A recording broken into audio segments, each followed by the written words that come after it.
I know that things are always working out for me, regardless of how it appears. They're working out for me. I might not know exactly what the interim experience is going to be, but I do know we're speaking for you from your balanced, connected, tuned in place. I do know that it's for me.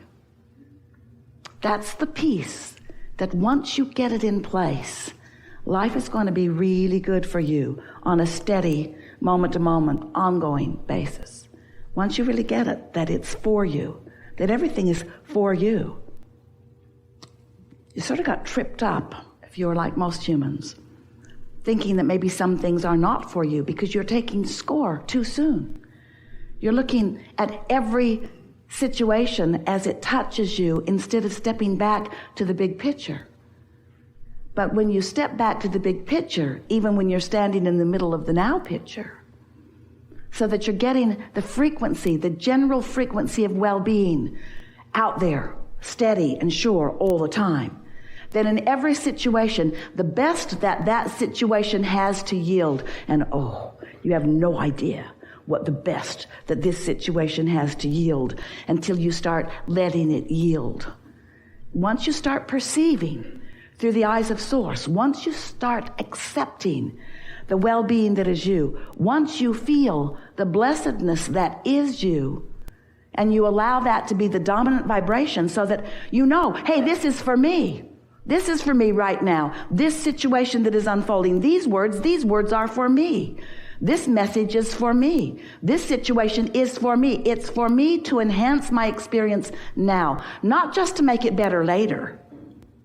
Oh, it's getting better later. But not just for that, for now, for right now, for right now, right now. We want you to accept and then come to know, not just guess, not just hope, not just sort of kind of believe it sometimes. We want you to know that you are on the leading edge of creation and that everything that has come before has come to put you where you are on the leading edge of creation. And when you embrace the power and the importance of that, when you feel the wholeness that you are, which includes all that you have ever been and all that everybody else has ever been, and you see it all pointed right here to you, right here, right now. And you open in this attitude of worthiness and blessedness and expectation of clarity, then this moment's a good one, and so's this one, and so's this one, and so's this one. Sometimes you have to step back a little bit from others who are surrounding you who have forgotten that, because they're defensive sometimes. They're shortage consciousness sometimes. They're jealous sometimes or competitive sometimes. They've forgotten that it's all for them too. They think they're in competition with you for it. So sometimes they're not that nice.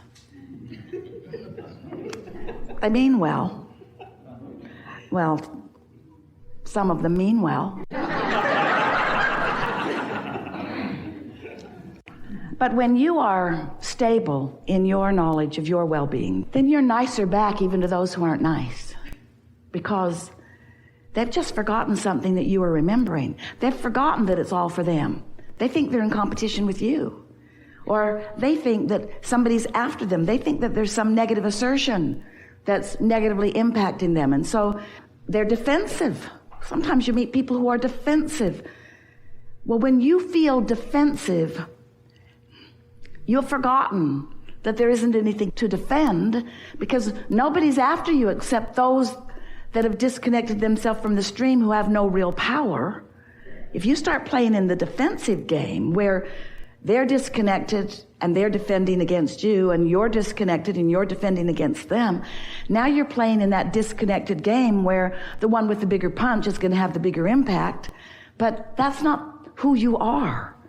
You are one who, when you are connected to this stream of who you are, when you allow yourself to stand in the focused fullness of all that you are, you leave your feeling of defensiveness aside, because you realize that there's nothing to defend. There's just a whole lot of wonderful to embrace, to notice, to vibrate with.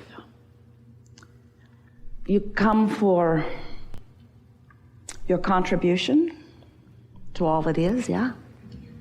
To understand more clearly about some things. You come for the fun, clarity. You come to tune your vibrational frequency. You come to practice the vibration of what's natural to you so that it's easier to maintain under all conditions. You come because you want to be consistent in the vibration that you offer, regardless of the conditions that surround you. That's the best reason right there. All kinds of things around me all day, Abraham. And most people knee-jerk responding to them. But I want to be steady in my world. I want to have practiced my knowledge of well-being so frequently that no matter what happens, that's the dominant current that I've got going on. This is the way your life is supposed to be.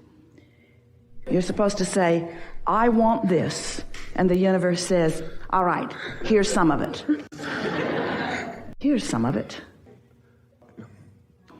This is a conversation about perspective.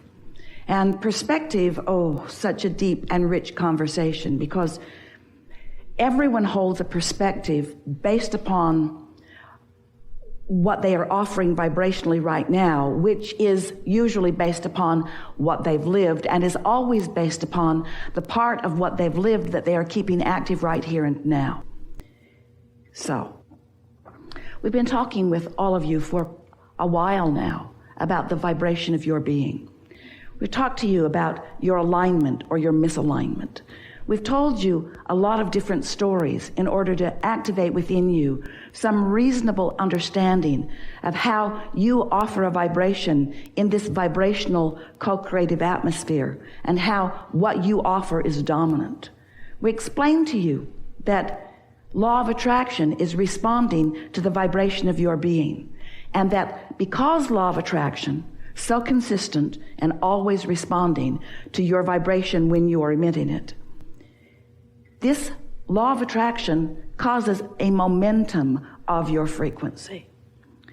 Well, when you are young, your frequency is smoother. We could say purer. We could say less resistant in nature. It's true of the animals of your planet too. When you offer your vibration based upon whatever it is you are focused upon, law of attraction responds to your vibration. You come as source energy, so you are an extension of a vibration. And when you allow yourself to remain in vibrational harmony with the vibration that really is your source, now you are steady in your vibration. We could say pure in your vibration. We could say non-resistant, even singular, although that's stretching it into something that could be misunderstood. So let's just say pure, because there's not a lot of contradiction going on. As you spend more time in your physical body, you become a participant with others, and it begins to occur to you that others are holding you as their object of attention, others are asking things of you, and the longer you are here, and it usually happens pretty quickly after you get here, you lose that purity, you lose that clarity, you lose that constant, steady connection to source. You knew you would, because of your attention to other things. And just like you are learning to walk and you are learning to talk, you're also learning to manage your vibration. So what is it about a vibration that requires management? Well, whatever you give your attention to causes you to offer a vibration.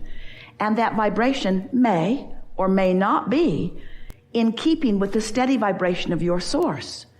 If you are loving someone in the moment, you're in steady vibrational accord with your source. But if you are finding fault with them, or you feeling lack about them, or if they have found lack in you and you are reeling in the lack that they have found, now you've got discord going on. So we want to talk about vibrational alignment and vibrational discord, which really is all we ever talk about, but we want to talk about it in a new way, because it's time for you, if you want to, it's time for you It's time for you to steady your vibration. It's time for you to stop the wobble. And it's time for you to stop the wobble early on. Now, what's the wobble? The wobble is, this is who I am. I'm pure positive energy. I am love. I am source. I am well-being. That's who you really are. There's no wobble in that. That's how source feels about you. That's how source knows you to be. And when you're thinking thoughts like that, there's no wobble in your vibration. But if you're thinking, oh, I'm not as good as I should be, you introduce a contradictory vibration to the mix that's always there. And you, because you've introduced, and you have free will. What you focus on causes you to offer a vibration. And law of attraction responds to your vibration. So a little bit ago, law of attraction was responding to a pure vibration. And because law of attraction was responding to a pure vibration, the momentum of that gets stronger and stronger, and you feel better and better. And this is an awesome moment you're having. Ooh, you're glad to be alive. You're clever, you're wonderful, you feel so good in this moment.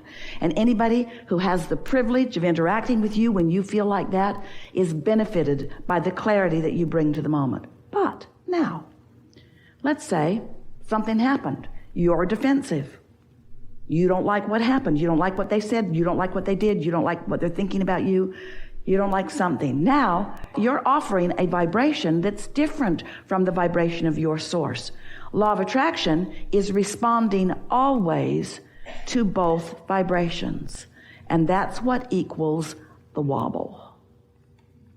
So now let's talk about emotions in relationship to the vibrational wobble.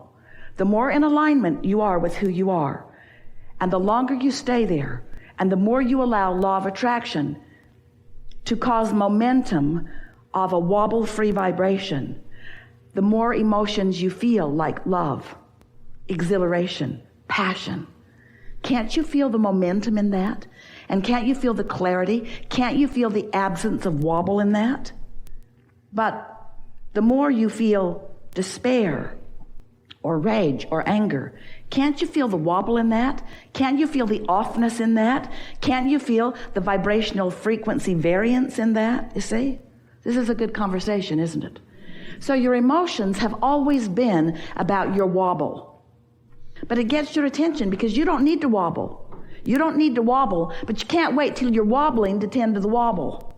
Because if you wait till you're really wobbling to tend to the wobble, now law of attraction is really active and there's a lot of momentum going on both vibrational spectrums of who you really are and who you're allowing yourself to be in this moment. And once there's really a wobble that feels like fear, or a wobble that feels like anger, or a wobble that, now you're really wobbling. So all of you get to think the thoughts that you get to think. If we were standing in your physical shoes, we would be testing for ourselves personally the wobble factor in every thought we think. We would appreciate someone and feel what the wobble factor feels like. We would condemn someone and feel what the wobble factor feels like. We would show ourselves in very short order how the source within us feels about this or that or this or that or them or them or them or them or them or them or them or that one and that one, that one and that one. And then we would, if we were standing in your physical shoes, do our best to come into alignment with that.